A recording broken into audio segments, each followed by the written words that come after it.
कुठे व्यक्त व्हावं हे देखील आपल्याला चूज करावं लागतं आणि दुर्दैवाने व्यक्त होण्यासाठी अनेकदा योग्य जागा नसतात किंवा आपण ज्या व्यक्तीकडे व्यक्त होतो त्यांना माहीत नसतं की इथे कसं रिस्पॉन्ड करायचं. हे सल्ले देत जातात ना की तुम्ही तुमच्या घरच्यांना विश्वासात घ्या किंवा मित्रमैत्रिणी नातेवाईकांकडे बोला. तो सल्ला काही वेळा फार बरोबर आणि योग्य असतो. दुर्दैवाने काही वेळा घरचे लोक त्यांना माहीत नसतं की कशा रीतीने रिस्पॉन्ड करावं आणि काही प्रसंगामध्ये दुर्दैवाने घरच्या लोकांच्यामुळेच मुलांना आत्महत्या करण्याची वेळ येते.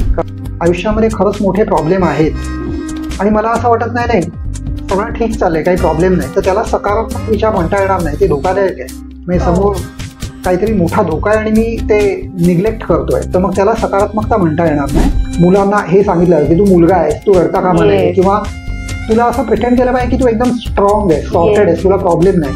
बघा आता हे जे असं एक सोशल प्रेशर असतं किंवा फॅमिलीमधनं आलेलं प्रेशर असतं, याच्यामुळे मानसिक आजार होणार नाही आहेत. मानसिक आजाराची बीजं अनेकदा आपण घेऊनच जन्माला येतो आणि या फॅक्टर्समुळे ते ॲग्रिवेट होऊ शकतात असं आपण म्हणू शकतो. खायला नाहीये म्हणून मी मरतोय, तर तिकडे काहीही मानसिक आधार देण्याला काही अर्थच नाही. मला खायलाच पाहिजे. आर्थिक समस्यांमुळे जर का हे होत असेल ना, तर तिकडे आर्थिकच सपोर्ट मिळायला हवा. सोशल मीडियामुळे आपण कनेक्टेड असतानाही जर का आत्महत्येचं प्रमाण कन्सिडरेबल असेल तर मग हा विचार केला पाहिजे की याच्यामध्ये कारणं काय आहेत. आणि हे पण आहे की आपण केवळ कनेक्टेड असणं हे आत्महत्येपासून वाचण्यासाठी पुरेसं नाही, तर आत्महत्येची मेन कारणं काय आहेत हेच त्याच्यासाठी आपल्याला नीट समजून घ्यायला पाहिजे. आजच्या या चर्चा सत्रात आपल्या सोबत आहेत मानसोपचार तज्ञ आशिष कोरडे. आशिष कोरडे सरांनी मानसोपचार तज्ञ म्हणून गेली 25 वर्ष काम केली आहे. योग शिक्षक, त्यासोबतच समुपदेशक म्हणून सुद्धा त्यांनी काम केलं आहे. महाविद्यालय, खाजगी कंपन्या, शासकीय संस्था आणि त्यासोबतच सामाजिक क्षेत्रातही त्यांनी मोलाचं योगदान दिलेलं आहे. सरांसोबत आज आपण आत्महत्या आणि इतर विषयांवर, या आत्महत्येला जोडून असलेल्या इतर सर्व विषयांबद्दल आपण त्यांच्याकडून आज जाणून घेऊया. सर, मी तुमचं अगदी मनापासून या कार्यक्रमामध्ये स्वागत करते. नमस्कार सर. मला बघा, आता येतानाच आम्ही असा विचार करत होतो की पहिले तर येण्याच्या ज्या वेज होत्या आमच्या, आम्ही गुगल मॅप केला, त्याच्यानंतर आम्ही बस कंडक्टरला विचारलं, ट्रेनने आलो, तर आम्ही विचार करत हा प्रवास आज तुमच्यापर्यंत येण्याचा जो केला आहे, त्या विचारात आपण वेळेत पोहोचू की नाही, किंवा या वेळेत पोहोचण्यासाठी अनेक नकारात्मक असतील, सकारात्मक असतील, या सर्व गोष्टी डोक्यात रिकॉल होत होत्या, म्हणजे मनात आपल्या त्या रिकॉल होत होत्या. तर मला असा प्रश्न पडला येतानाच की मन म्हणजे एक्झॅक्टली कुठे आहे. आता काही लोकांना विचारलं ना मन कुठे, तर असं ठेवलं जातं हात. तर एक्झॅक्टली मला पण विचारायला आवडेल की मन कुठे आहे, याबद्दल मला जाणून घ्यायला आवडेल.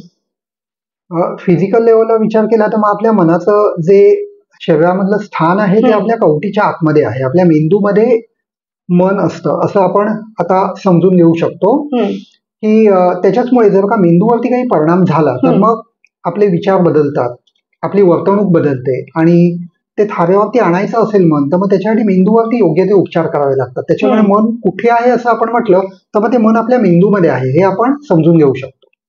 ओके सर, मग मन जर मेंदूमध्ये आहे असं आपण म्हणतो आणि आपली जी विचार करण्याची प्रोसेस आहे, आता मी असं विचारायला मला आवडेल तुम्हाला की आपण नकारात्मक जे विचार करतो त्याची सुरुवात कशा पद्धतीने होते. आता तुम्ही जेव्हा नकारात्मक विचार करतो त्याची सुरुवात कशा पद्धतीने होते तुम्ही म्हणता, नकारात्मक विचार म्हणजे काय नेमकं हे आपण आधी जरा थोडं डिफाईन केलं पाहिजे किंवा समजून घेतलं पाहिजे की जे विचार रियालिटीला सोडून आहेत, जे आपल्याला प्रॉब्लेम मध्ये आणू शकतात, ते प्रॉब्लेमॅटिक विचार आहेत. त्याच्यामध्ये ते नकारात्मक की सकारात्मक याच्यापेक्षा ते रियालिटी बेस्ड आहेत किंवा नाही हे जास्त इम्पॉर्टंट आहे. म्हणजे उदाहरण समजा आयुष्यामध्ये खरंच मोठे प्रॉब्लेम आहेत आणि मला असं वाटत नाही सगळं ठीक चाललंय, काही प्रॉब्लेम नाही, तर त्याला सकारात्मक विचार म्हणता येणार नाही. ते धोकादायक आहे. म्हणजे समोर काहीतरी मोठा धोका आहे आणि मी ते निग्लेक्ट करतोय, तर मग त्याला सकारात्मकता म्हणता येणार नाही. तर सकारात्मक किंवा नकारात्मक ह्याच्यामध्ये मुख्य मुद्दा हा आहे की जे काही विचार आहेत ते माझं नुकसान करणार आहेत की ते फायदा करणार आहेत. तर नकारात्मक आपण या दृष्टीने म्हणतो की ते नुकसानकारक विचार आहेत. तर ते कशा रीतीने त्याची सुरुवात होते, त्याची बरीच वेगवेगळी कारणं आहेत. साधारणतः हे मानलं जातं की काही कारणं एक्सटर्नल असतात, काही कारणं इंटरनल असतात. तर एक्सटर्नल कारणं म्हणजे समजा माझ्या आयुष्यामध्ये काही मोठे प्रॉब्लेम झाले, समजा काही ज्या अतिशय मोठ्या वाईट घटना घडतात, कोणाचं समजा घर पडलं किंवा बलात्कारासारखी घटना कोणाच्या आयुष्यामध्ये घडली, बिझनेसमध्ये मोठा लॉस झाला, these are all external factors. त्याच्यामधनं आपल्या विचार करण्याच्या प्रक्रियेवरती काही फरक पडू शकतो. त्याचबरोबर ना तितकंच महत्वाचं इंटरनल फॅक्टर्स पण आहेत की ज्याच्या बाबतीमध्ये लोकांमध्ये तसा अवेअरनेस अजिबात नाहीये की सगळं काही माझ्या आयुष्यामध्ये ठीक आहे, तरी देखील अनेकदा अशा प्रकारचे नकारात्मक विचार निर्माण होतात की ज्याच्यामध्ये मी स्वतःला किंवा इतरांना धोका पोचवू शकतो. आणि त्याची कारणं ही बहुधा जेनेटिक किंवा केमिकल कारणं असतात की जे इंटरनली ऑटोमॅटिकली त्या गोष्टी डेव्हलप होतात. ओके. मग सर आत्महत्येचा जो विचार आहे तो येतो म्हणजे काय होते, त्याची सुरुवात मग कशी होते? याच्यामध्ये ना आपल्याला जनरलाइज करता येणार नाही की आत्महत्येच्या विचाराची सुरुवात कुठून होते, म्हणजे त्याचं एक कारण नाहीये. सर्वसाधारणतः लोकांना असं वाटतं की काहीतरी आयुष्यात वाईट झालं, काहीतरी मोठा प्रॉब्लेम आहे म्हणूनच त्याच्या डोक्यात आत्महत्येचे विचार आले असतील. याच्यामध्ये तो एक फॅक्टर आहे. त्या व्यतिरिक्त इतर पण अनेक फॅक्टर्स आहेत. उदाहरणार्थ हे पण एक बघण्यामध्ये आलंय की आत्महत्या हा एक मानसिक आजार आहे असं म्हटलं जात नाही, तर मानसिक आजाराचं ते एक सिम्पटम असू शकतं. आणि अनेकदा काय होतं की वेगवेगळे जे मानसिक प्रॉब्लेम आहेत त्याचं डायग्नोसिस होत नाही, कारण की आपल्याला माहितीच नसतं की हे कशाचं लक्षण आहे. आणि ते प्रॉपर डायग्नोसिस नाही झाल्यामुळे, त्याची नीट ओळख नसल्यामुळे त्याच्यावरती नीट उपचार देखील होत नाहीत किंवा ते कसं हाताळायचं आपल्याला माहिती नसतं. एक साधं उदाहरण द्यायचं, समजा मला ताप आला, तर आपल्याला माहितीये ताप आला तर आपण काय करतो, सहसा क्रोसिन घेतो. आता तो जर का साधा ताप असेल तर क्रोसिन घेणं ठीक आहे. समजा काहीतरी इतर प्रॉब्लेम आहे, समजा मलेरिया आहे, टायफॉइड आहे, टीबी आहे किंवा इतर काहीतरी प्रॉब्लेम आहे, तिथे नुसतं क्रोसिन घेऊन काय होणार नाही किंवा ते बर्फाच्या घड्या ठेवून होणार नाही. त्याला काय प्रॉब्लेम आहे ते आपल्याला नीट माहिती पाहिजे आणि त्याच्यावरचा नीट उपचार केला पाहिजे. आत्महत्येमध्ये हेच असतं, हे फक्त सिम्पटम आहे. एका ताप येण्यामागे जशी अनेक कारणं असतात तसं एका आत्महत्येमध्ये अनेक कारणं असतात. आणि मला वाटतं ह्याच्यामध्ये अवेअरनेस वाढणं हे जास्त इम्पॉर्टंट आहे की ज्याच्यामुळे लोकांना ती कारणं किंवा ते जे सिम्पटम्स आहेत आत्महत्या करण्याच्या आधीचे ते डिटेक्ट होऊ शकतील, ज्याच्यामुळे नीट मदत होऊ शकेल. ओके. पण सर आता तुम्ही जे बोलत होता त्याच्याने मला असा प्रश्न पडला, म्हणजे आत्महत्या ही लास्ट स्टेप असू शकते आणि त्याच्या आधी तो मानसिक आजार आहे हे समजणं पण तितकंच गरजेचं आहे. मग सर हे केव्हा कळेल, म्हणजे एखाद्या व्यक्तीला मानसिक आजार आहे किंवा तो काही सफर करतोय हे आपल्याला केव्हा कळू शकतं, म्हणजे कशा स्वरूपात ते कळायला हवं?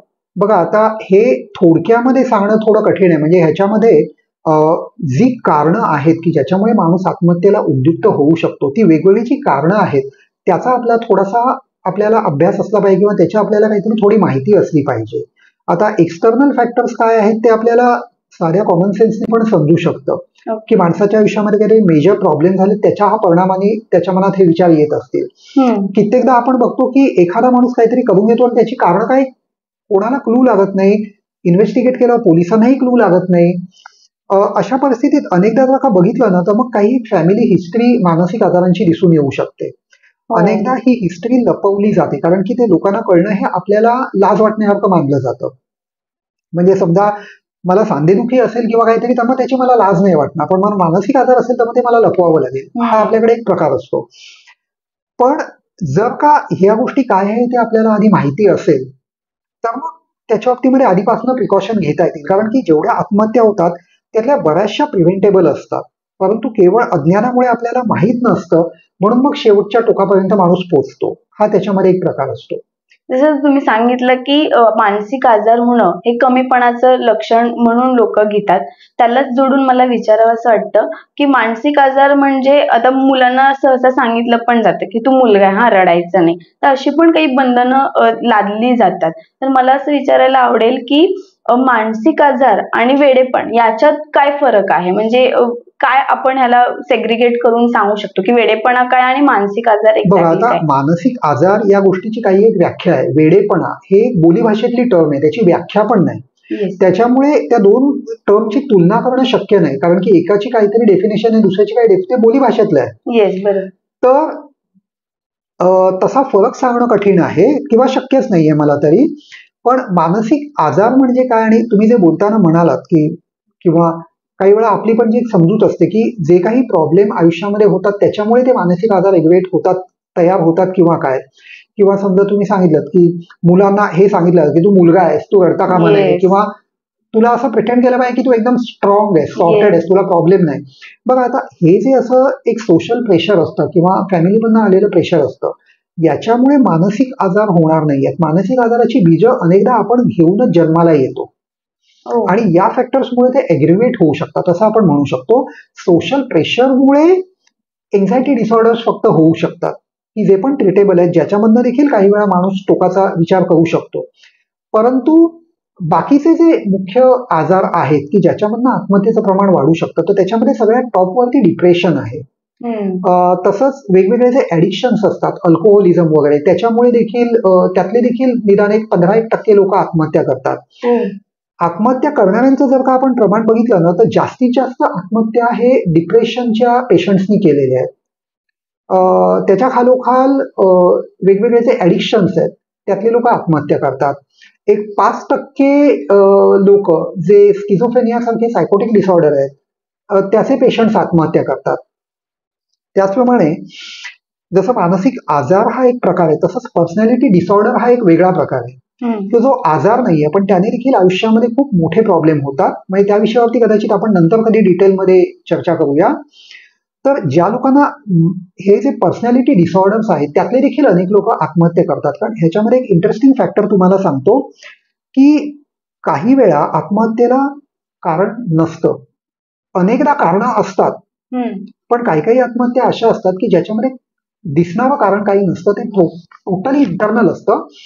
एक प्रॉब्लेम आहे इम्पल्स कंट्रोल डिसऑर्डर, आणि काही काही वेळा माणसाला आत्महत्या करण्याची किंवा दुसऱ्याचे जीव घेण्याची जबरदस्त उर्मी येते आणि ती उर्मी त्याला कंट्रोल करता येत नाही. तर असे वेगवेगळे अनेक फॅक्टर्स असतात की आपल्याला जर का नॉलेज असेल ना, तर त्याचे सायन्स आणि सिम्पटम्स आपण डिटेक्ट करून त्याच्यावरती आधी उपचार करू शकतो. मग सर हे जे मला विचारायला आवडेल की आता जर एखाद्या व्यक्तीला असं वाटत असेल, जसं तुम्ही सांगितलं की बरेच लोक सांगत नाहीत किंवा त्याबद्दल माहिती मिळत नाही, पण एखाद्या व्यक्तीला असं वाटत असेल की आत्महत्या करायला हवी, पण त्याने व्यक्त होणं पण तितकंच गरजेचं आहे, त्याने सांगणं किंवा व्यक्त होण्याचं जे माध्यम आहे ते निवडणं हे पण तितकंच गरजेचं आहे. हल्ली सोशल मीडियावर वगैरे सर्रास व्यक्त होतात लोक किंवा मतं मांडली जातात वेगवेगळ्या पद्धतीने.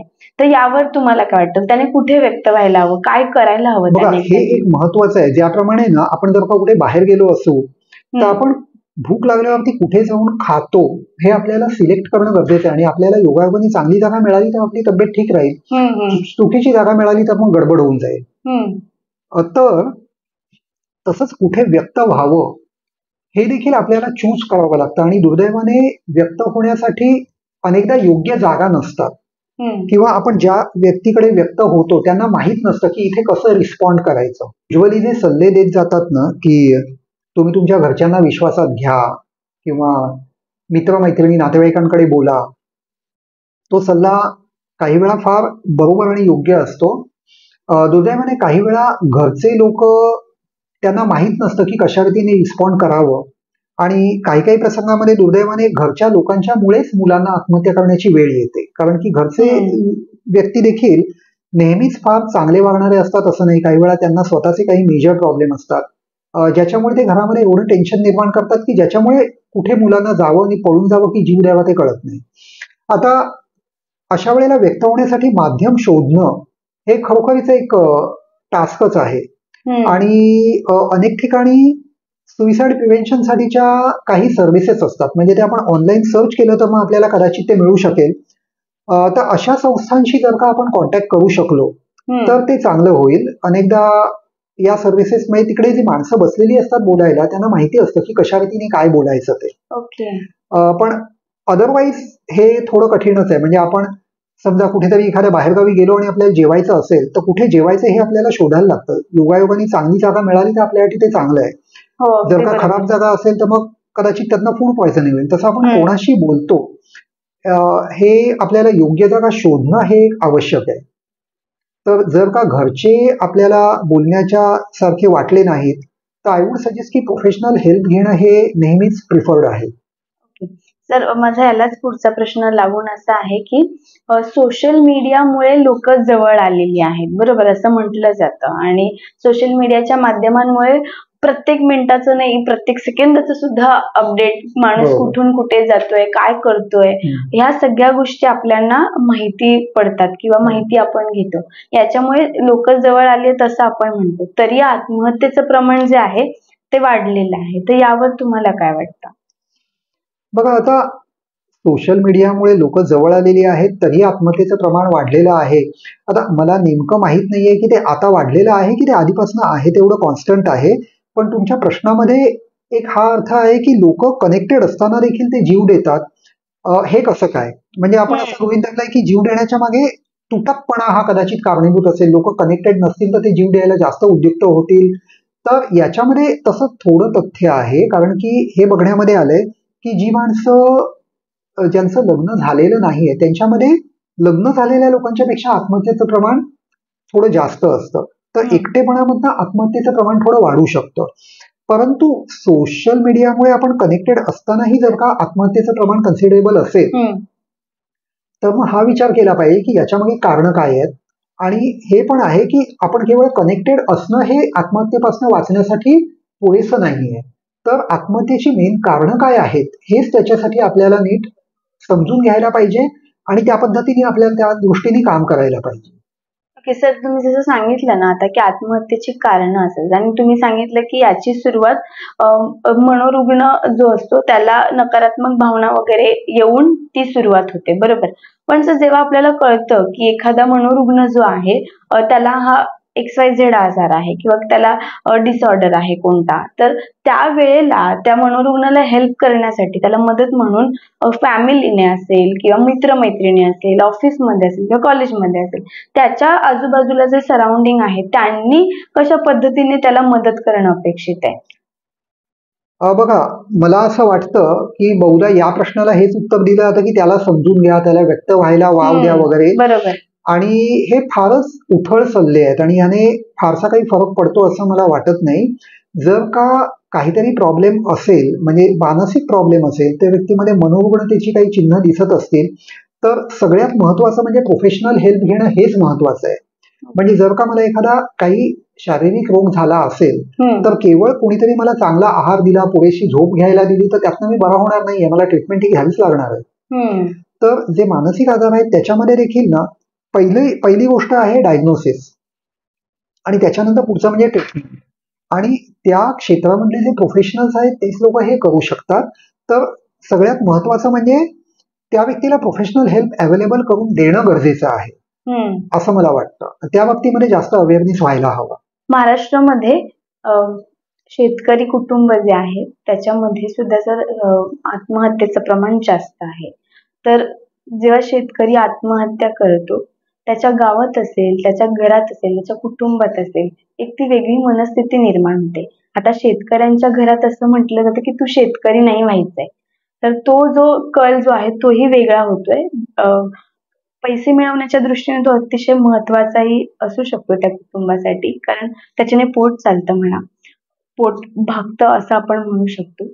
तर त्या घरातली जी मनस्थिती असेल, त्या गावातली असेल, तर ते हँडल करण्यासाठी, त्यांना मदत करण्यासाठी किंवा त्यांना सहकार्य करण्यासाठी काय करायला हवं? बघा, आता शेतीचे जे प्रश्न आहेत ना त्याच्याबद्दल मला जास्त माहिती नाहीये, परंतु एवढी मला एका गोष्टीची खात्री आहे की हा सामाजिक प्रश्न आहे आणि त्याच्यामुळे त्या आत्महत्या होतात आणि त्याच्यासाठी मॅक्रो लेवलवरतीच काहीतरी करायला लागेल. म्हणजे तुम्ही जेव्हा प्रश्न विचारलात ना माझ्या डोक्यामध्ये एक उदाहरण आलं की जपानमध्ये एका विशिष्ट पद्धतीने मरण्याचं प्रमाण खूप जास्त आहे, ते म्हणजे अति काम करून मरणं. अनेक जण अशा रीतीने अति काम करतात की ते पुरेशी झोप घेत नाही, पुरेसं स्वतःची काळजी घेत नाही आणि ते काम करून करून खंगून त्यात मरून जातात. आता तिथलं जे वर्क कल्चर आहे त्याच्यामुळे निर्माण झालेला हा प्रश्न आहे. हा असला मृत्यूचा प्रकार इतर युरोप वगैरे किंवा अमेरिकेसारख्या देशामध्ये नाही, आपल्याकडे पण नाहीये. तर तो सामाजिक प्रश्न आहे. तसंच आपल्या देशामध्ये मास लेवलला या ज्या आत्महत्या होतात त्या आर्थिक कारणामुळे जर का होत असतील तर मग मला वाटतं तो सामाजिक प्रश्न आहे आणि तिकडे एखाद्या एकट्या दुकट्या व्यक्तीला त्या शेतकऱ्यांना काही मदत करण्याचा आपल्या काही हातात आहे असं मला तरी वाटत नाही. पण सर, समाज म्हणून लोकांनी काय करणं अपेक्षित आहे असं मला असं वाटतं की हे राजकीय पातळीवरती काही निर्णय घेऊनच ते सोडवता येऊ शकेल. मला असं वाटत नाही की लोकांच्या हातामध्ये अशी काही पॉवर आहे की ज्याच्यामुळे या प्रश्नावरती ते काही करू शकतील. कारण की जशी म्हण आहे की पैशाचं सोंग आणता येत नाही, तर जिकडे आर्थिक प्रॉब्लेम आहेत ते आर्थिक प्रॉब्लेम म्हणूनच सोडवले पाहिजे. तिकडे कोणी काही करू शकेल व्यक्ती म्हणून किंवा समाज म्हणून असं मला वाटत नाही. कारण समाजामधला जो घटक राजकीय सत्ता ज्याच्या हातामध्ये आहे त्याच्याच हातात काहीतरी बदल घडवण्याची इथे एक ताकद असते. मला तरी काही डोक्यामध्ये येत नाही की इकडे समाज म्हणून काही कोणाला करता येईल. पण सर, याच्यात मला असं विचारायचं आहे की त्यांना मेंटल सपोर्ट देणं हे पण तितकंच गरजेचं आहे. जर आपल्या कुटुंबातला एखादा व्यक्ती आपल्यात नसेल तर त्यावेळेला कुटुंबच एकदम गंभीररित्या कोसळलेलं असतं, तर त्या कुटुंबाला परत उभं राहण्यासाठी काय करायला हवं? ऑनेस्टली सांगायचं तर मला माहित नाही, आणि मी सांगतो मी का असं म्हणतोय. तात्विक लेवलवरती बोलायला काहीतरी 5-10 सल्ले देता येतील.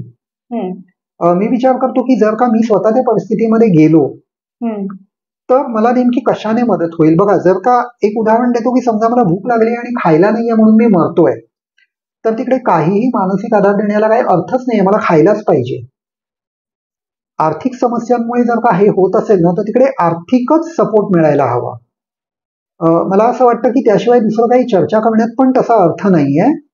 म्हणजे मला माहिती आहे, आता माझ्या ओळखीचे काही माझे मित्र आहेत, त्यांनी मला सांगितलं की बघ, शेतकरी आहे ना, वर्षाला एक शर्ट देखील स्वतःसाठी विकत घेऊ शकत नाही, एवढी वाईट परिस्थिती असते.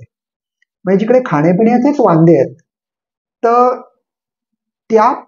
त्या प्रकारांमुळे जे काही मानसिक प्रॉब्लेम होतात ना, तर तिकडे मानसिक आधार देण्यापेक्षा त्यांचं आर्थिक परिस्थिती कशी सुधारेल हेच बघणं महत्वाचं आहे. बाकीचं सगळं सेकंडरी आहे असं मला वाटतं.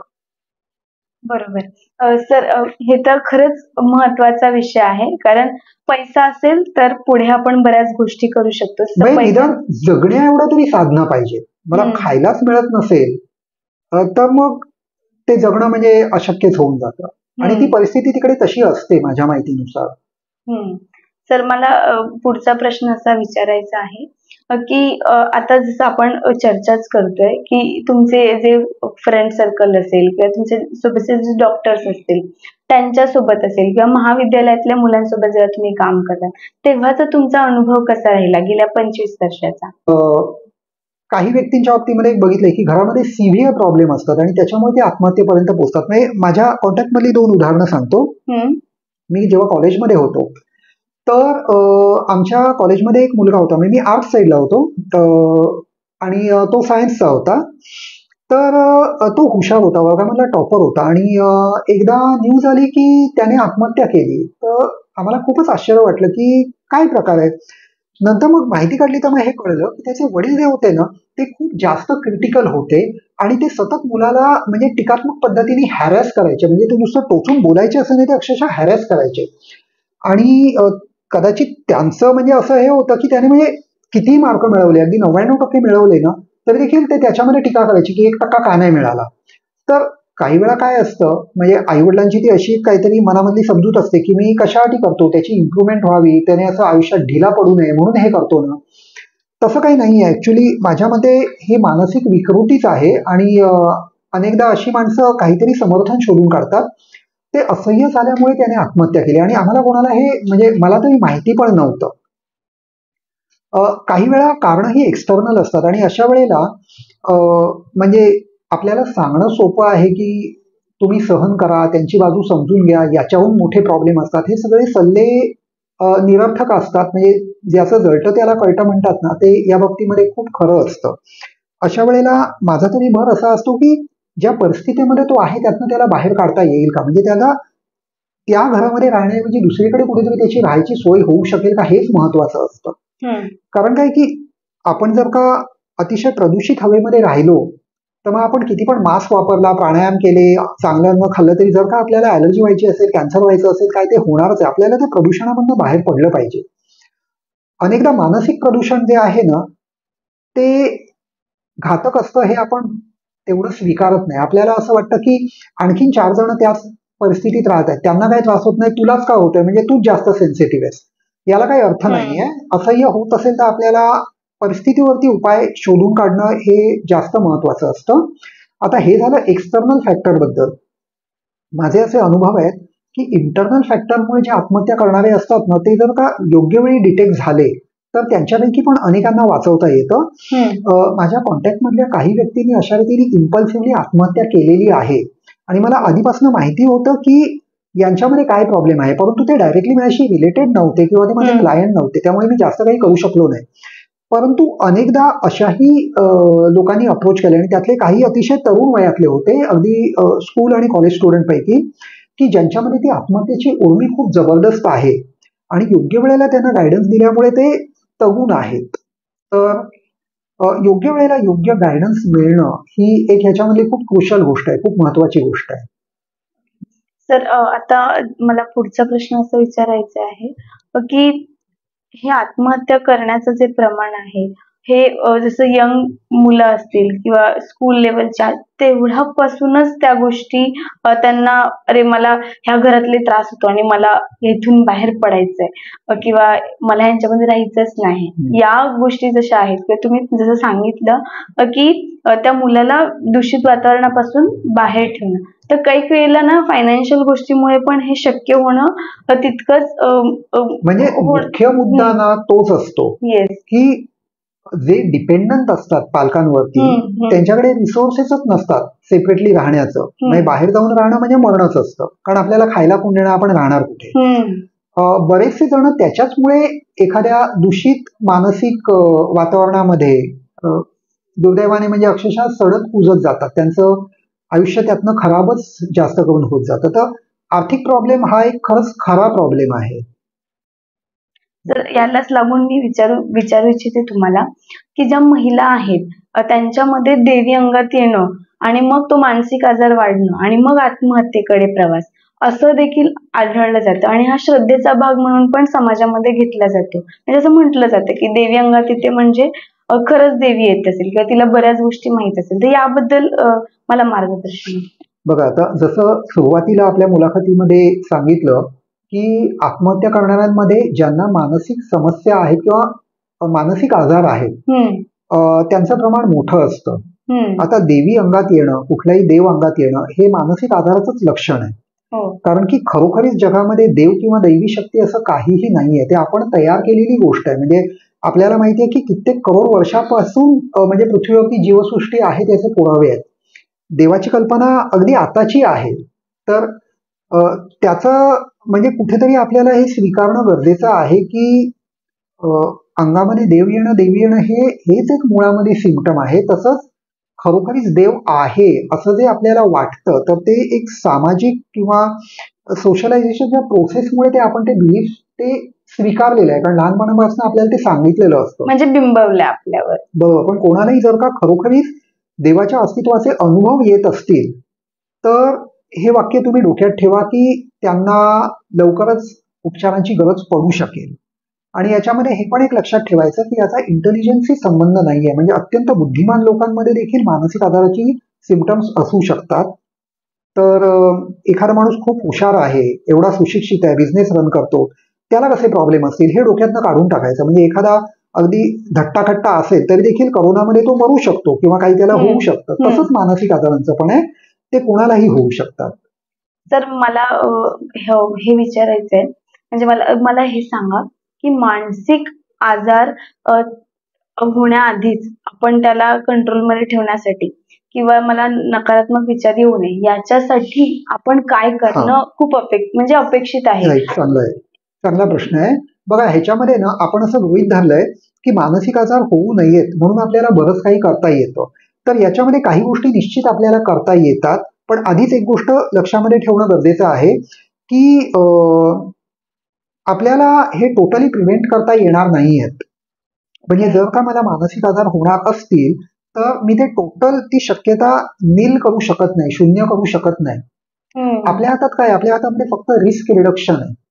त्याची शक्यता मी कमीत कमी करू शकतो, पण ते व्हायचे असतील तर ते होतील. याचं कारण काय आहे की बहुसंख्य मानसिक आजारांमध्ये हे बघितलं गेलंय की ज्याला जेनेटिक लोड म्हणतात, जेनेटिक कनेक्शन, की माझे आई वडील किंवा आई वडिलांमध्ये मानसिक आजार नाही आहेत पण त्यांच्या भावा बहिणींना किंवा त्यांच्या आई वडिलांमध्ये कोणाला आहेत, जे सिव्हिअर मानसिक आजार आहेत. समजा मूड डिसऑर्डर पैकी समजा मेजर डिप्रेशन आहे किंवा बायपोलर आहे किंवा काही समजा स्किझोफ्रेनिया सारखे आजार आहेत, तर हे जेनेटिकली पास ऑन होण्याचं प्रमाण खूप जास्त आहे आणि आपल्या हातामध्ये ते प्रिव्हेंट करण्यासाठी काहीही नाहीये. तर त्यातल्या त्यात आपण काय करू शकतो की आपली आजूबाजूची परिस्थिती त्यातल्या त्यात कमी क्लेशदायक असेल एवढा आपण प्रयत्न करू शकतो. आणि कित्येकदा हे देखील पूर्णपणे आपल्या हातात नसतं. म्हणजे समजा मी ज्या घरामध्ये राहतो त्याच्यामध्ये जर का एखादा कोणी मनोरुग्ण आहे की जो अतिशय व्हायलंट होतो आणि रोज व्हायलंट होतो, मारहाण करतो किंवा असे, तर त्याच्यामध्ये मी माझं मन शांत ठेवू शकत नाही. मला असं वाटतं की याच्यामध्ये आपल्या हातामध्ये करण्यासारखं खूप काही अशातला भाग नाहीये. आपल्या हातामध्ये एवढं आहे की जेव्हा मानसिक आजारांची सिम्पटम्स आपल्याला जाणवतात तेव्हा ताबडतोब प्रोफेशनल हेल्प घेणं हेच एक मुख्य आहे असं मला वाटतं, की ज्याच्यामुळे त्याचा जो आपल्याला त्रास होतो किंवा उद्या ते ॲग्रिवेट झाल्यानंतर ते आयुष्याचं नुकसान होतं ते आपण प्रिव्हेंट करू शकतो. ओके, म्हणजे सर तुमच्या म्हणण्यानुसार असं आहे की मला जर जाणवत असेल एखादा मानसिक आजार मला होतोय किंवा एखाद्या माझ्या सराउंडिंगच्या व्यक्तींना होतोय तर तिकडे डॉक्टरांचा सल्ला घेणं हे अतिशय महत्वाचं आहे. आणि इकडे ना तुम्ही जे म्हणालात डॉक्टरांचा सल्ला घेणं, तर याच्यामध्ये मला आणखीन एक पॉईंट सांगायचा आहे की डॉक्टरांचा सल्ला म्हणजे कोणाचा घ्या माहितीये का, तुम्ही फक्त सायकॅट्रिस्टचा सल्ला घ्या. आता मी एक उदाहरण सांगतो की माझ्याकडे एक आत्ताच गेल्या आठवड्यामध्ये मुलाची एका केस आली की जो कॉलेजमध्ये जातच नाही, कारण मी काही शैक्षणिक संस्थांशी पण संलग्न आहे. आणि जेव्हा त्याचं असेसमेंट घेतलं तर त्याच्या घरामधली काही परिस्थिती त्याला त्रासदायक आहे, परंतु ती तेवढीही त्रासदायक नाहीये की त्याने अगदी कॉलेज सोडावं. पण डिप्रेशन नावाचा जो मानसिक आजार आहे त्याची सगळी सिम्पटम्स आहेत. तर मी त्याच्या आई वडिलांना बोलवलं, त्या मुलालाही समजावून सांगितलं की तुम्हाला ट्रीटमेंट घ्यायलाच पाहिजे, कारण की बघा एक डिप्रेशन हे मेडिकल डिसऑर्डर आहे आणि तुम्ही स्वतःहून प्रयत्न केलेत ना, म्हणजे काही लोक काय करतात की योगासनं कर, कुठे सुट्टी घे, बाहेर फिरायला जा, छंद लावून घे, काय काय वाटेल ते, गाण्याचा क्लास लाव. डिप्रेशन कशानेही बरं होणार नाही, त्याला तुम्हाला ट्रीटमेंट म्हणजे मेडिसिन्सच घ्यावी लागतील, कारण की तो मेंदूशी संबंधित एक केमिकल आजार आहे. तर तुम्हाला ट्रीटमेंट नाही घेतली तर मग तो हळूहळू वाढतच जाणार आहे. It will go from bad to worse. Treatment घेतल्याशिवाय तुम्ही नाही बाहेर येऊ शकत.